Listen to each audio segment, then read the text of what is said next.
mais yàgg na ku koy suivre yàgg na di défendre le président Diomaye ci page Facebook am. muy féliciter Bougar Sarr mi nga xamante ne bokk na ci Pastef di jàppale Diomaye ñoo bokk fief ca diwaanu Njagañaaw démb gis nga mu wax Cheikh Bara respecter institution yi muy benn mais gisoon nga ñeneen ñoo xam ne dañ doon défendre Pastef sax il commence à avoir benn zizanie wala benn lu leen métti ci Cheikh Bara notamment wax naa la ko sànq benn DG boo xam ne bokk na ci ñoom mais l'affaire de féliciter ak Cheikh Bara dem ba taxaw ñuy joxo nañ te respecter le président et consort est-ce que jàpp nga ne féliciter li mu def démb mën na dara ci Cheikh Bara parce que ñu ko ëpp sañu ma wax dara jamee ñu ko ëpp taxawaay ci réew mi ñi alerté bëri na mais il persiste sur sa position de sur Diomaye président sur Diomaye autant pour moi. xam nga Cheikh Bara tôt ou tard il va lire le rang. jurul sonn. Cheikh Bara. tôt ou tard il va lire l'heure ñun ñëpp xam nañ ko. parce que gis nga li am nii man je pense que Cheikh Bara day jël ay risques. que soit bu nekk politique que soit bu nekk des risques judiciaires. je ne sais pas si tu m'as bien compris ou pas. risque politique risque judiciaire. waaw parce que lu muy def nii. xataraay bi. di def ay déclaration pour dal ci ko président dal ci Mimi wala def déclaration dal ci des militants xëccoonte ak ñoom yëpp des sonal boppam rek gis nga l'immunité parlementaire. ne signifie pas impunité. L'immunité ne signifie pas impunité. te gis nga une fois l'Assemblée sera dissoute Cheikh Bara va mordre du poussière bu ñu tasee assemblée. Bara Ndiaye dina matt Bara waccax ci suuf je te le dis. dina rëccu lu mu fa doon nekk naan day attaqué diw ak day def diw nangam ak nangam xam nga il faut qu'on soit sérieux dans ce pays. yow yaa ngi ñëw nga buruxlu yàlla dogal la ba nga nekk député à l'Assemblée mais doo yaru nga wax la fa doo yaru un peu. la fa yitteel dëggantaan nga dem nga def ko gënul. que soit mu nekk man mu nekk keneen man je pense que Cheikh am na loo nga xamante ni si nit ki da nga ko war a incarner sa bopp mu nekk un leadership assumé. nga xam ni maanaam kenn du la sañ a dab naa la xëy wala di la dab di la yab mais yow bu heure bu xëy ñu la gis ci ay bassesse des débats de caniveau ci muskalaf bu tooy ne yow je ne suis pas là pour donner des leçons à qui que ce soit et je parle de manière générale mais man je pense que Cheikh ce qui se passe dans ce pays encore une fois di nga wax bëgg nga le mot mais c'est inédit. c'est inédit. c'est inédit parce que mënuñu comprendre. nu mu tudd nga ni la dame la nu mu tudd félicitation félicité Bougar Sarr. félicité Bougar Sarr. félicité. Bougar Sarr. bu ñaga ñaaw yàgg na jàppale le président Diomaye de. waaw si ay bouclier la bokk. xam nga comme tey li nga expliqué ci moom rek bon est-ce que sax dinaa ko xàmmee seen vidéo yaa ngi ñu nekk foofu naan dañuy kii. dañuy yuuxoo xamoo dañuy weranteeg lu ne en tout cas. ñu dugg ci soo mënee partager son post sur sa page Facebook ma kii ko. ok da ngaa yor sa post boo koy rek kii comme ça mën ko lire au moins. tombé na may supprimer sama Facebook bi. wala la régie buñ ko amee après maa ko doon wër mais gisuma. félicité Bougar Sarr. félicité Bougar Sarr. mu nekk texte bu ma la yónnee. waaw yónnee ma texte bi comme ça justement ma mën ko. ma mën koo gis xam nga.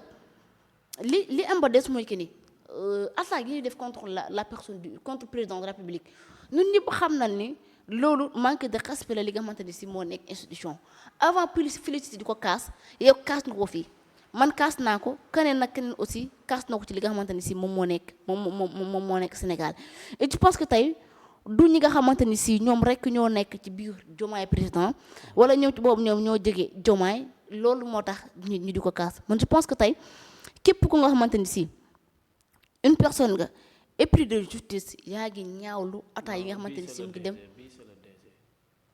waaw yaa ngi ñaawlu Bibi Sarr la bu njëkk bi Bibi Sarr moom la bind ci postu Facebook am. ok mais l'autre c'est le DG qui corrigeait Cheikh Bara d'ailleurs l'autre là. ok ça ñaar la. kon lii Bibi Sarr moo ko bind. Bibi Sarr li c'était le 17 avril. le 17 avril. waaw waaw. xam nga li am mooy que ni Cheikh. xam wax naa sànq ma ne la. ndimbal tamit da cay fekk loxol borom sànq suba rek on en a parlé mooy leen ndimbal da ciy fekk loxol borom. ndax bu fekkente ni si moom mi nga xam ne moom la ñuy dab di ko dóor di ko xotte war ma di ko saaga wala di ko wax yenn kàddu moom moo nanguwut a gestu nanguwut a yëngu jimu dara moom tamit du neex a dimbali. parce que aussi ñun seex mën ñu fee nekk pour dire que wee pour ñu wax lii président wax lii alors que président moom defu ji benn effort. à la fin est-ce que ñun bu ñu xool ni waaye moom est-ce que bëgg ñoo jaxase ak askan bi tamit wala bëgg ñoo jaxase ak les gens de son parti. parce que on ne le défend pas parce que il fait partie de ce parti politique ou bien on le défend parce que on le défend c'est parce que moom moo nekk suñu président de la République li muy incarné moom moo nekk l'institution de ce pays moo nekk le garant de la constitution c'est pourquoi on le défend lii mooy dëgg. mais bu mu jàpp ni c'est parce que lii moo tax ñu di ko défendre dafa fekk dafa nekk le président de la République comme nag tout citoyen man je pense que on est dans l'obligation ngir waggar ngir jox worma ki nga xamante ne si moom moo nekk suñu président même bu du président képp ku la mag même ku la mag so da nga ko war a jox li nga xamante ne si moo nekk moom moo nekk ay worma loolu moo tax tey nit buy attaque président wala mu koy wax dara ñu sañ a toog justement di ko kaas wala di dénoncer li nga xamante ne si moom mu ngi am waaye Cheikh quoi qu'on puisse dire ak li nga xamante ni si am na bu fekkee ne moom mi mën a def mi mën a siffler la fin de la récréation bëgg koo siffler waxul lu ci jëm naa muñ la leen ma toog la leen ma sant la leen ma xuloo ñaar koy def diw day xultu nangam ak nangam wax dëgg yàlla man Cheikh man je pense que loolu débat la bu suufee boo xam ne waru ci woon sax tàbbi di ci wax vraiment am na yom te am na la possibilité pour woo Baara Ndiaye biir pale ni ko yee sëñ bi dangay régler lii ak lii mooy am ci dëkk bi réew mi ko ba wax lu la neex waaye léegi bu fekkente ne ñun ñi nga xamante nekk ñun ñu nekk ci réew mi ñu nekk ay député au moins waroon na sax respecter le président ñoom ñoo koy wuññi war ma est-ce que Cheikh ñi nekk ci sous-région bi bu respecter président yi am ko droit wax tey ji waa Burkina wala waa Mali wala waa Niger bu ñu toogoon ne jàpp kañ président est-ce que Baara Ndiaye dina toog di kaas mais non sañu ko parce que moom moo leen di ko may bunt bi tax ñu di ko wuññi ñu di ko wuññi wala boog ñu di ko manquer de respect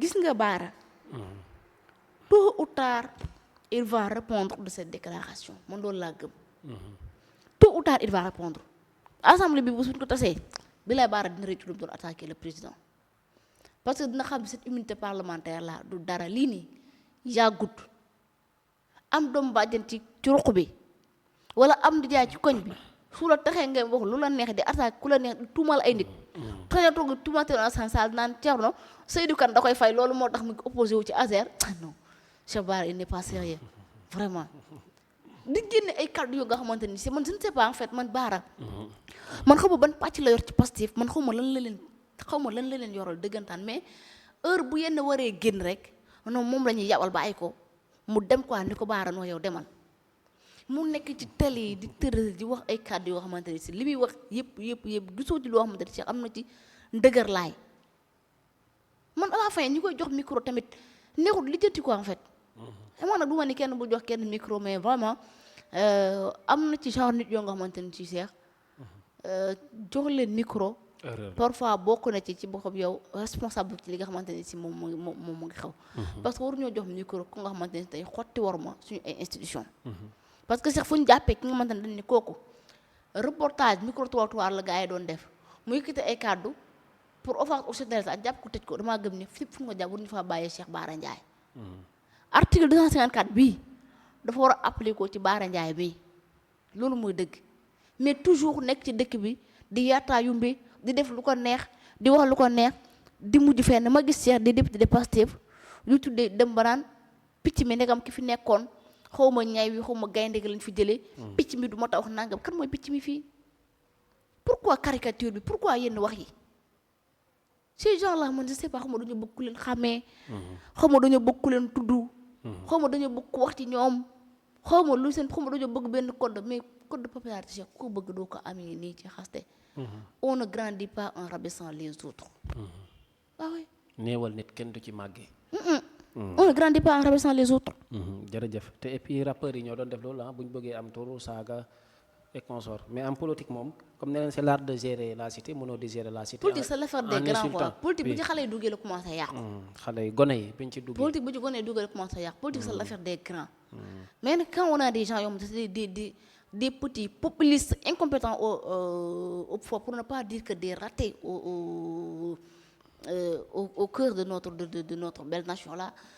Vraiment c'est. Y a pas des populistes grands. Populiste bu grand amul. Quand tu es populiste, tu es, non non tu es non dans la non petitesse. non oui mais c'est ça un populiste. Poutine rek moo fi ne populiste bu réeréer te mooy loolu kii nu mu tudd sax Trump Trump rek moo fi ne populiste bu réeréelu. Un populiste réussi. Poutine xaw ma kii l'autre là jërëjëf ah. un petit populiste.